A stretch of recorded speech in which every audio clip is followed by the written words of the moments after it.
Halo teman-teman, selamat datang di podcast Full Merah, fokus on local and global media review. Kali ini aku nggak sendirian tentunya, aku bersama dua teman aku. Ada siapa? Hai, aku Yasmin. Halo, aku Flo. Nah, kali ini kita bakal ngobrol-ngobrol tentang global pop culture fenomena K-pop yang tentunya akan membahas K-popers.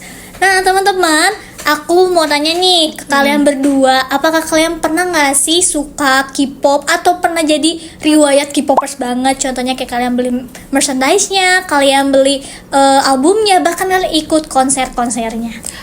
Aku pernah ya dulu tuh aku emang termasuk tergila-gila juga sih sama K-pop tuh. Dulu tuh aku sukanya sama boy band Korea tuh cuma BTS doang. Siapa sih yang nggak tahu BTS? Kan Pasti terkenal banget dong. sih. Iya. Nah, terus semenjak itu tuh aku suka juga sama girl bandnya Blackpink juga. Itu juga sama terkenal. Nah, aku tuh cuma sukanya sama dua itu aja waktu itu. Tapi semakin kesini kok semakin aku ikutin nih ya K-pop tuh makin banyak juga yang bikin aku tertarik, kayak dari girl band atau boy band yang lainnya tuh kayak Seventeen, Twice, kayak gitu-gitu tuh aku jadi suka juga sama mereka. Nah, sampai ada di detik yang dimana aku tuh beli poster mereka, aku tuh pajang di kamar aku, kayak bener-bener sebanyak itu aku pajang di kamar. Sampai sekarang ya sebetulnya aku udah nggak terlalu tertarik sih soal K-popers yang kayak gitu-gitu. Cuma kalau untuk soal nonton drakornya ya aku masih nonton ya. Cuman aku nggak yang sampai ngikutin banget kayak dulu. Untuk hiburan aja gitu. Iya, nah tapi kalau sekarang ya aku cuman masih ada sih ikutinnya, cuman lebih ke Blackpink aja. Tapi itu juga nggak yang kayak dulu sampai aku beli poster, ngoleksi kayak gitunya aku nggak sih. Cuma kayak ya ada. Kalau misalkan ngomongin tergila-gila banget nih, aku tuh itu sempat kejadian di umur aku 15 tahun. Di situ tuh aku bener-bener tergila-gila banget, kayak aku beli albumnya, terus aku beli official posternya, kan itu bener-bener mahal kan, terus lightsticknya, sampai uang jajan aku tuh bener-bener oh my god habis. Iya. Terus kalau misalkan sekarang sih udah nggak tergila-gila itu sih. Kalau misalkan buat sekarang cuma ngedengerin lagunya doang. Oke. Berarti ternyata warga Indonesia itu sangat-sangat bisa banyak banget mengeluarkan uang untuk cuma-cuma ya menurut aku ya. Cuman mungkin karena juga dulunya masih kecil juga, mungkin ya kita Gen Z ini tuh masih kecil, jadi kayak oh ya udahlah, ngerasa kayak misalnya ada orang tua nih beli aja gitu. Tapi aku mau nanya nih, penasaran, mungkin sampai saat ini banyak juga yang masih K-popers banget ya. Nih, apalagi warga Indonesia tuh sangat excited banget sama K-pop. Menurut kalian kenapa sih bisa sebesar itu excitednya ke K-pop? Karena kan ini ya negara Indonesia tuh bahkan secara global itu tuh udah termasuk salah satu negara yang paling besar di bagian penggemar. Apalagi di bagian industri K-pop tuh fansnya itu paling banyak itu berapa persen lah, itu paling banyaknya di Indonesia. Karena kan dari penggemar sama penontonnya itu bukan cuma pasif doang ya, tapi termasuk juga di bagian yang dimana itu tuh di industri K-pop itu sangat mendunia juga penggemarnya, karena penggemarnya paling banyak ada di negara Indonesia. Terus dampaknya tuh buat aku nyata banget, karena aku yang ngalamin dampak itu sendiri. Kayak misalkan mulai dari cara berpakaian aku tuh sekarang tuh bener-bener ngerasa kalau misalkan aku pedenya tuh pakai pakaian yang mini, kan kayak itu tuh budaya Korea ya. Kan beda banget kayak sama Korean budaya style gitu ya. Terus kebiasaan berbahasa aku, yang misalkan bahasa Indonesia tuh ya udah sih normal-normal aja gitu. Bahasa Indonesia ya bahasa Indonesia, tapi aku tuh kadang kayak nyampurin itu sama bahasa Inggris atau kayak bahasa Korea kayak gitu. Jadi ketika kita ngomongin K-pop, itu bukan isu jauh tapi dekat dengan kehidupan sehari-hari audiens Indonesia. Kayak di lingkungan sekitar gitu. Betul. Iya, setuju banget sih, karena emang jadi kehidupan sehari-hari mungkin ya kalau banyak ini. Cuman yang aku ini kayak ngelihat ternyata dunia K-pop itu bukan hanya soal kita hiburan atau suka lagunya, musiknya, tapi juga kebawa fashionnya, cara bahasanya, gaya kita, makan kita. Karena di Indonesia juga kita memiliki budaya gitu kan.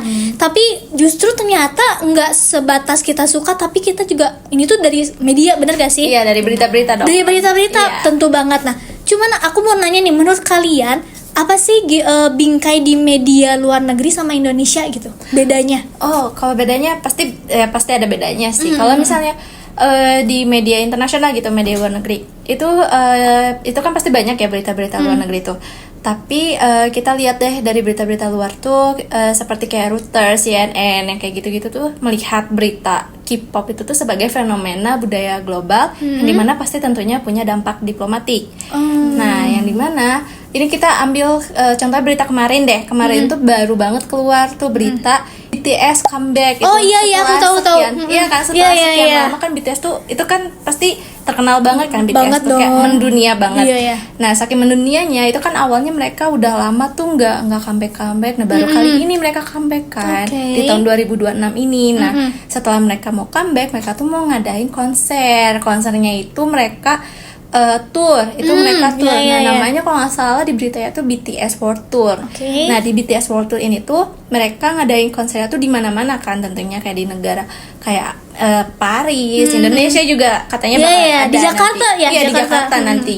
Nah, waktu itu tuh dari Presiden Meksiko di kota Meksiko ini tuh BTS kan udah mengeluarkan tiketnya dong, itu tuh udah dibuka tiketnya.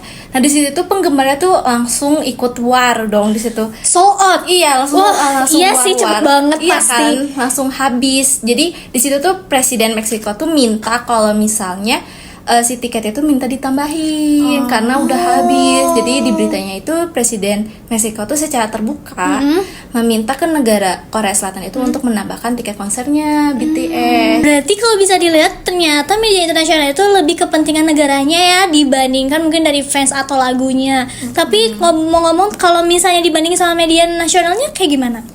Media nasional seperti kayak Kompas, terus kayak Kumparan. Oh iya, berita-berita Indonesia ya. Punya pendekatan yang lebih dekat ke audiensnya gitu loh. Iya Mereka sih. ngebingkai K-pop sebagai fenomena budaya yang mempengaruhi anak muda Indonesia. Narasinya yang muncul biasanya tentang kayak fandom, terus fashion, terus konser, sampai kayak gaya hidup. Oh, gaya hidupnya ya. Oke. Narasumbernya pun pengamat budaya, jurnalis hiburan, dan fans K-pop itu sendiri. Jadi ini tuh sebetulnya dari media internasional sama media nasional tuh sebenarnya isunya sama, tapi sudut pandangnya berbeda gitu ya. Iya, benar banget. Berarti ternyata di Indonesia kita sendiri pun bukan soal antar hubungan negaranya, tapi lebih ke audiens ya. Gimana kayak mungkin dari tadi fashion fandomnya gitu, yang sangat luar biasa tentunya, benar banget. Tapi nih ngomong-ngomong, walaupun misalnya beda, maksudnya walaupun sama beda tapi satu sudut pandang, kenapa sih bisa frame-nya tuh jauh berbeda banget gitu? Padahal kan media yang diberitakan tuh sama gitu tentang K-pop ya.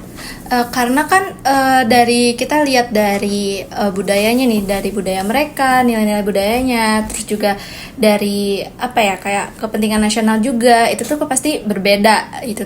Nah, makanya kenapa media internasional K-pop itu tuh termasuk ke bagian strategi soft power di Korea Selatan. Berarti bisa dilihat juga sih yang tahun kemarin nih ada salah satu member idol yaitu dari BTS, yaitu Kim Namjoon, yang dia tuh datang berpidato di APC 2025 itu bukan sebagai idol ya tentunya, tapi sebagai pembicara, yang berarti itu tuh udah kelihatan jelas ya bahwa kalau K-pop tuh sangat mendunia ya. Iya, tentunya karena ini tuh udah menjadi bukti nyata kalau misalnya K-pop itu tuh udah dijadiin alat diplomasi, karena kan udah naik level tuh. Nah, tentunya kan udah naik level. Nah, K-pop itu udah dijadiin secara gak langsung itu udah dijadiin komunikasi internasional sampai detik ini. Kayak bahasa-bahasa Korea itu udah dijadiin komunikasi internasional. Berarti bisa dari obrolan ini tuh ternyata dari perbedaan media internasional dan Indonesia itu jauh kalau cara dilihat dari sudut pandang gitu ya. Karena ya mungkin internasional tuh lebih ke mengarah ke hubungan antar negaranya.